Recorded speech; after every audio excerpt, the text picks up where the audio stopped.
तो ये गलत बात है, मैं तो यही कहूँगी। और सेल्फी नहीं खिंचवानी चाहिए थी कि इसलिए हमारा मेरी आगे डेवलपमेंट है। बहरहाल ये G20 की जो समिट है वहाँ पे ये मुलाकात हुई है और इसमें जो फोकस है, जो बड़ा ही हैरानगी की बात है, that is on India middle east Europe corridor के ऊपर फोकस है। पिछले साल जो हिंदुस्तान में G20 की मीटिंग हुई, मेलोनी हिंदुस्तान आई हाँ। और हिंदुस्तान का ड्रेस पहना, इवन के हिंदुस्तान के गाने पे उन्होंने डांस भी किया मेलोनी ने। और उन्होंने अपने इंटरव्यू में ये भी कहा कि मुझे हिंदुस्तान का कल्चर बड़ा पसंद है, हिंदुस्तान के लोग बड़े पसंद है, हिंदुस्तान के खाने बड़े पसंद है। हाँ। और मुझे तो कहीं ये भी लगता है कि उन्हें प्राइम मिनिस्टर नरेंद्र मोदी बड़े पसंद है, उन्हें वो लाइक करती है। नहीं, हमारे पास ना इमोशंस है सिर्फ, हमारे पास कोई लॉजिकल बात नहीं है, हम कोई लॉजिक्स पे नहीं आ रहे, हम कोई अपनी कारकर्दगी पे नहीं आ रहे, हमारे पास सिर्फ इमोशंस है। कश्मीर इशूज़ पे भी हमारे पास कोई ऑथेंटिक रीजंस नहीं है, हम कोई अपने क्या कहते हैं लॉजिकल व्यूज़ के साथ नहीं जाते, हम इमोशंस के साथ जाते हैं। हमारी धड़कनें जुड़ी हैं, हम इमोशंस पे एक्चुअली। और वाहिद इस्लाम ऐसा दीन है जो कि लॉजिकल है, आपको इस्लाम की कोई बात लॉजिक के बगैर नहीं मिलेगी। ब्राजील के वजीर आजम एक साइड पे बैठे हुए हैं और अमेरिका के वजीर आजम या सदर एक साइड पे बैठे हुए हैं और बीच में प्राइम मिनिस्टर नरेंद्र मोदी बैठे हुए हैं। इस चीज से क्या आइडिया होता है कि G20 के असल मेंबर या लीडर जो है ना वो ये तीन ही है। G20 की ब्राजील में मीटिंग हो रही है। हाँ। इसमें सारी दुनिया के तीनों जितने भी ममालिक के प्रेसिडेंट्स आए हैं और बड़े बड़े लोग वहाँ पे मौजूद हैं। और सबसे ज्यादा जो केमिस्ट्री सबसे ज्यादा जो मैंने इनके लिया है, जितनी वायरल जो वीडियोस हो रही हैं और पिक्चर हो रही है, वो मोदी साहब की और वो जो इटली की जो प्राइम मिनिस्टर है मेलोनी, उनकी क्यों हो रही है। मैंने ये चीजें पाकिस्तान में ना ये वायरल है। मैं तो एज ए पाकिस्तान यही कहूंगा कि मैच पाकिस्तान में हो, मैं तो ये कहूंगा। लेकिन साथ ये साहब फिर इधर ये भी सुन लो, हाँ। ये भी कोई पाकिस्तानी होगा जो सच बताएगा आपको। अगर आप इस जिद के ऊपर अड़ गए कि हिंदुस्तान पाकिस्तान नहीं आएगा तो हम हिंदुस्तान से मैच नहीं खेलेंगे, हाइब्रिड मॉडल पे भी नहीं खेलेंगे, तो आपसे चैंपियन ट्रॉफी ही ना छीन जाए, इस मुल्क से छीन के आईसीसी किसी और मुल्क में ना करवा दे। कोलैबोरेशंस करनी है, कैसे नए इनिशिएटिव्स लेने हैं, पर्टिकुलरली ट्रेड एंड इन्वेस्टमेंट के अंदर, इमर्जिंग टेक्नोलॉजी, क्लीन एनर्जी में किस तरह काम करना है, और मिनिस्ट्रियल लेवल डायलॉग तो इनका ऑलरेडी होता है। आपको मजे की बात बताऊं, I was shocked to know कि बहुत सारे इस वक्त यूरोप के ऐसे मुल्क हैं जिनका पाकिस्तान के साथ मिनिस्ट्रियल डायलॉग ही कोई नहीं है। किसी किस्म का मिनिस्ट्रियल डायलॉग ही कोई नहीं है दोनों मुल्कों का, पाकिस्तान और मैं उसकी बात कर रहा हूँ। लेकिन ये जो जॉर्जिया मेलानी से मुलाकात हुई है नरेंद्र मोदी की, इसमें आप ये समझ लें कि अभी जून में तो मुलाकात हुई थी इटली के अंदर, जब G7 में अभी नरेंद्र मोदी ने हल्फ उठाया ही था, तो पहले जो उन्होंने इंटरनेशनल ट्रिप किया वो वहीं का किया। और जिसे कहते हैं एक इम्पॉर्टेंट डेवलपमेंट इस सेंस में थी कि नरेंद्र मोदी एक नया फ्रेश मैंडेट अगले 5 साल के लिए लेके आए।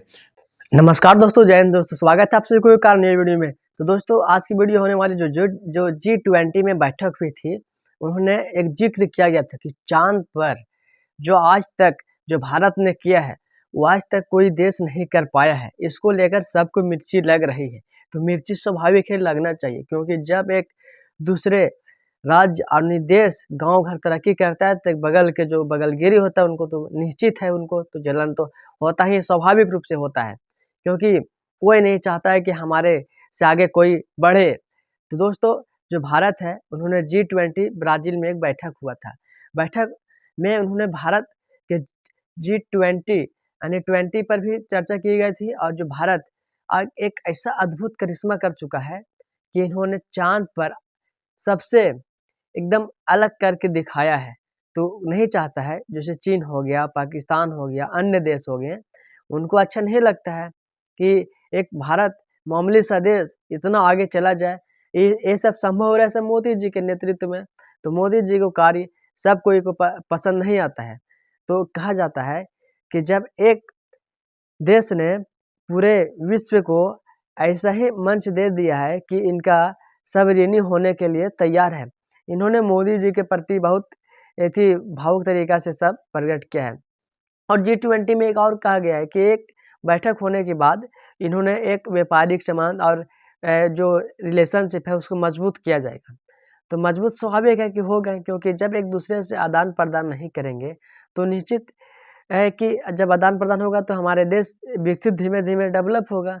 और डेवलप होने के लिए एक दूसरे देश से हमको आदान प्रदान करना ज़रूरी होता है, क्योंकि जब तक एक दूसरे से हम लेन देन नहीं करेंगे तब तक विकास नहीं हो सकता है। तो निश्चित है कि जो नाइजीरिया है और विभिन्न देशों हैं उन सभी से कुछ व्यापारिक संबंधों और बहुत सारे एथी किया गया था, यानी समझौता, ताकि हम एक दूसरे से कुछ ले सकते हैं और उनको भी कुछ हम दे सकते हैं, ताकि देश में रिश्ता भी मजबूत रहे और देश का तरक्की भी हो सके। तो दोस्तों वीडियो में आगे बने रहिएगा हमारे साथ। तो सिर्फ अपनी इकोनॉमी जो है ना उसको स्ट्रॉन्ग करने की ज़रूरत है बस।